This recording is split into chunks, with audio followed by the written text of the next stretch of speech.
తెలంగాణ రాష్ట్రం వచ్చిన తర్వాత గత ప్రభుత్వం 2 సార్లు ప్రభుత్వాన్ని ఏర్పాటు చేసినప్పుడు 2014 నుంచి 2018, 2018 నుంచి 2023 వరకు 2014 సంవత్సరంలో మార్చి 31, 2014 తారీఖు వరకు కట్ ఆఫ్ డేట్ తీసుకొని ఆనాటి ప్రభుత్వం రైతు రుణమాఫీ చేస్తే 16,000 కోట్ల రూపాయలు రైతుల ఖాతాలలో వేయడం జరిగింది. అదేవిధంగా 2018 రెండోసారి ప్రభుత్వం ఏర్పడిన తర్వాత డిసెంబర్ 11,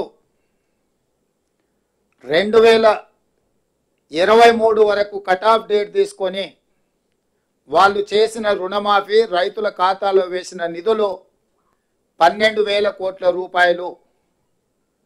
అంటే గత ప్రభుత్వం 2 విడతలుగా 2 సార్లు ప్రభుత్వం ఏర్పాటు చేసిన తర్వాత చేసిన రుణమాఫీ ఒక్కసారి 16,000 కోట్ల రూపాయలు మొదటిసారి, రెండవసారి 12,000 కోట్ల రూపాయలు. 10 సంవత్సరాలల్లా 2 విడతలల్లా చంద్రశేఖరరావు గారు చేసిన రైతు రుణమాఫీ రైతులకు చెల్లించిన నిధులు 28,000 కోట్ల రూపాయలు. ఆ ప్రభుత్వం డిసెంబర్ 11, 2018 వరకు కట్ ఆఫ్ డేట్గా వాళ్ళు రుణమాఫీని పరిగణలోకి తీసుకోవడం జరిగింది. మా ప్రభుత్వం డిసెంబర్ 12, 2018 తారీఖు నుంచి మొదలుపెట్టి 9, 12, 2023 వరకు సరిగ్గా 5 సంవత్సరాలు గత ప్రభుత్వం, మళ్ళొక్కసారి నేను చెప్తున్నా, గత ప్రభుత్వం డిసెంబర్ 11, 2018 తారీఖు వరకు కట్ ఆఫ్ డేట్ పెట్టి 2వ విడత రైతు రుణమాఫీ చేసింది. డిసెంబర్ 12, 2018 తారీఖు నుంచి తీసుకున్న రుణాలు డిసెంబర్ 9, 2023 వరకు 5 సంవత్సరాల మధ్యకాలంలో ఈ రాష్ట్రంలో ఉన్న రైతులు తీసుకున్న 2 లక్షల రూపాయల వరకు రుణమాఫీని చెయ్యాలని మా ప్రభుత్వము ఈ మంత్రివర్గంలో నిర్ణయం తీసుకున్నది.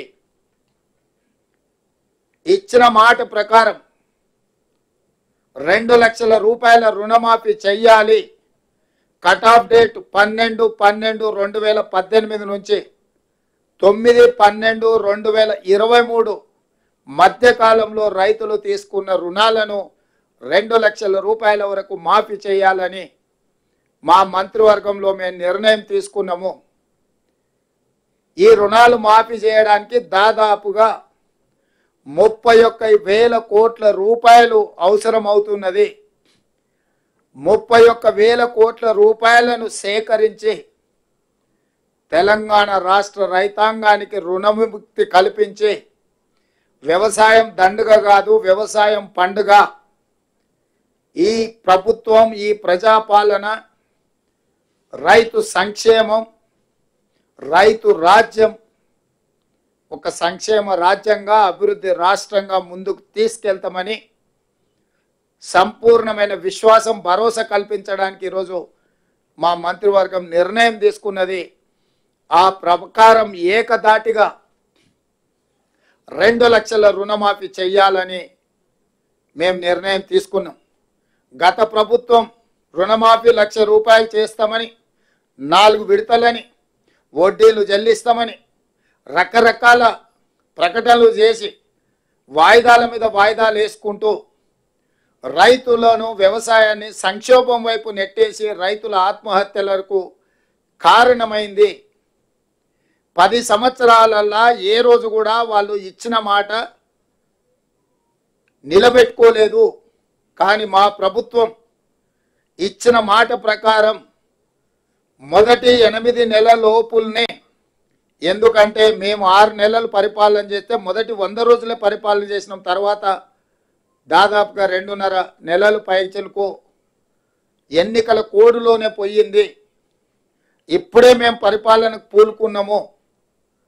అందుకే మేము ఇచ్చిన మాట ప్రకారం 2 లక్షల రూపాయల వరకు రైతులకు రుణమాఫీ చేయాలని మా మంత్రివర్గ సహచరులం అందరం ఒక కమిట్మెంట్తోని, ఒక సామాజిక బాధ్యతతోని ఇచ్చిన మాట నిలబెట్టుకోవడానికి ముందుకు వచ్చినాం. అందుకే మీ ముందు మేమందరం కూర్చొని ఏకతాటి మీద ఏక గొంతుకతో ఈ నిర్ణయం తీసుకొని మీ ముందు ప్రకటన